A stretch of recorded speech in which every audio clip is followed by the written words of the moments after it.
Hi అండి, నమస్తే. ఎలా ఉన్నారు అందరూ? నేను మీ Anusha. Welcome back to Telugu Ruchulu. ఈరోజు తెలుగు రుచుల్లో ఒక మంచి స్వీట్ నేర్చుకుందామండి. చాలా చాలా ఫేవరెట్ కదా అందరికీ ఈ బొబ్బట్లు అంటే. నాకు కూడా చాలా ఇష్టం అండి. ఇది ఎంత ఈజీగా ప్రిపేర్ చేసుకోవచ్చో చూద్దాం. ముందుగా స్టవ్ పైన ఒక గిన్నె పెట్టుకొని అందులో 1 లీటర్ వాటర్ వేసుకోవాలి.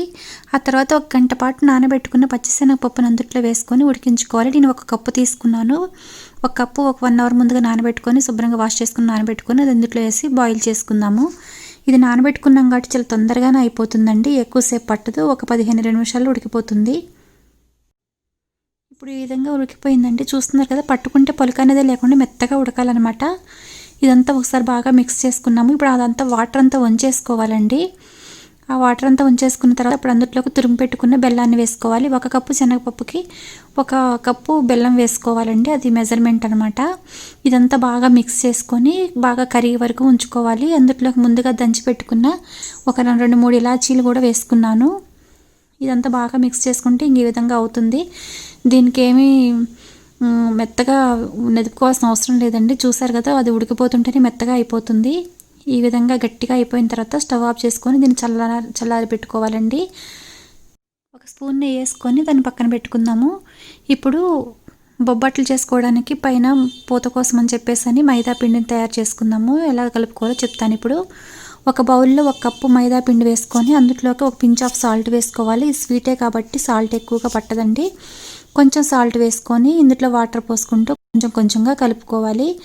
ఇది చపాతీ పిండి కంటే కూడా కొంచెం లూజ్గానే కలుపుకోవాలండి, అంత గట్టిగా అవసరం ఉండదు. చూస్తున్నారు కదా, ఈ విధంగా కలుపుకోవాలి. ఇప్పుడు ఈ విధంగా కలుపుకున్న తర్వాత ఇందులోకి ఒక 2-3 స్పూన్స్ నెయ్యి వేసుకుందామండి. నెయ్యి వేసుకుంటే చాలా బాగుంటుంది. ఇవి నేతి బొబ్బట్లు కదా, నెయ్యి అంత ఎక్కువ వేసుకుంటే అంత బాగుంటుంది అనమాట. నేను ఒక 4 స్పూన్స్ వరకు వేసుకున్నాను. ఇప్పుడు ఇదంతా బాగా మిక్స్ చేసి పెట్టుకోవాలి. ఈ పిండి అంతా ఒకసారి బాగా నెయ్యి అంతా అబ్జర్వ్ చేసుకునేలాగా ఒకసారి కలిపి పెట్టుకొని ఇప్పుడు మూత పెట్టుకుందాము. ఇప్పుడు దీన్ని పక్కన పెట్టేసుకొని చల్లారిపోయిన పప్పు ఉంది కదండి, శనగపప్పు, దాన్ని మనం మళ్ళీ మిక్సీ చేసుకుందాము. ఎందుకంటే ఇవి మనం బొబ్బట్లో కదండి స్టఫింగ్ లోపల మళ్ళీ అట్లా పలుకులుగా తగులుతూ ఉంటే బాగుండదు. అందుకోసం అని చెప్పేసి కొంచెం మెత్తగా వేసుకుందాము. ఇప్పుడు కూడా కొంచెం 2 ఇలాచీ వేసుకున్నాను. ఇదంతా మెత్తగా పేస్ట్ చేసుకుందాము. ఇప్పుడు వేరే బౌల్ తీసుకొని అందులోకి మనం మిక్సీ చేసి పెట్టుకున్న శనగపప్పు బెల్లం మిక్సర్ ఉంది కదండి, అది మెత్తగా పేస్ట్ చేసుకున్న దాన్ని ఆ బౌల్లోకి వేసుకోవాలి. అందులో ఇప్పుడు ఒక 2 స్పూన్లు వచ్చేసి నెయ్యి వేసుకుంటున్నాను. ఇందులోకి ఎంత నెయ్యి వేసుకుంటే అంత బాగుంటాయండి. ఇవి నిల్వ కూడా ఉంటాయి, ఒక 1 వీక్ వరకు నిల్వ ఉంటాయండి. చాలా బాగుంటాయి, చాలా ఎంజాయ్ చేస్తారు. చాలా చాలా టేస్టీగా ఉన్న నోట్లో వేసుకుంటే కరిగిపోతాయి అన్నమాట బొబ్బట్లు. ఇప్పుడు వీటిని నిమ్మకాయ సైజ్ అంతా బాల్స్గా తయారు చేసుకుందామండి. చూస్తున్నారు కదా, ఈ విధంగా తయారు చేసుకొని అన్ని బాల్స్ రెడీగా పెట్టుకుందాము. ఇది బెల్లమే కాబట్టి నో ప్రాబ్లం అండి, హెల్త్కి కూడా మంచిదే, ఏం కాదు, తినొచ్చు. షుగర్ అయితే ప్రాబ్లం, కానీ బెల్లంతో తీసుకున్నాం కాబట్టి తినొచ్చు. ఇప్పుడు ముందుగా తడిపి పెట్టుకున్న మైదా పిండి ఉంది కదండి, వాటిని కూడా చిన్న చిన్న బాల్స్గా డివైడ్ చేసుకుందాము. మనం లోపల స్టఫింగ్కి ఎంతైతే బాల్ తయారు చేసుకున్నామో దానికంటే కొంచెం చిన్న సైజు తయారు చేసుకోవాలండి పైన పూతపిండికి. ఇప్పుడు దీన్ని ఒక బాల్ని చేతిలోకి తీసుకొని కొంచెం వెడల్పుగా ఒత్తుకొని చేతితోటే ఒత్తుకోవాలండి. దీనికి ఏం పూరి పీట అవన్నీ ఏం అవసరం ఉండదు. ఇప్పుడు మనం ముందుగా తయారు చేసుకుంటున్న స్వీట్ బాల్ని అందుట్లో పెట్టుకొని స్టఫ్ చేసుకోవాలి. బయటికి రాకోకుండా మంచిగా సీల్ చేసుకోవాలండి. ఇది మొత్తం సీల్ చేసి పెట్టుకున్న తర్వాత ఇప్పుడు ఒక కవర్ పైన కొంచెం నెయ్యి కానీ నూనె కానీ అప్లై చేసుకొని దీన్ని చేత్తోనే పలచగా ఒత్తుకోవాలండి. చేత్తో ఒత్తుకుంటేనే బాగా వస్తాయండి.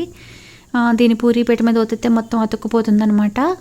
ఇట్లా పలచగా ఒత్తుకోవాలి. ఏదైనా ఒక పేపర్ తీసుకోవాలి. అట్లా నేనైతే ఆయిల్ ప్యాకెట్ కట్ చేసి పెట్టుకున్నానండి, అందులోంచి చేస్తున్నాను. ఇట్లా పలచగా ఒత్తుకోవాలి. మీకు స్టఫింగ్ బయటకు వచ్చినట్టు అనిపిస్తుంది కానీ అది బయటికి రాదండి, ఒక లేయర్ లాగా కనిపిస్తుంది. నేను మళ్ళీ చూపిస్తాను కదా మీకు, అప్పుడు తెలుస్తుంది మీకు.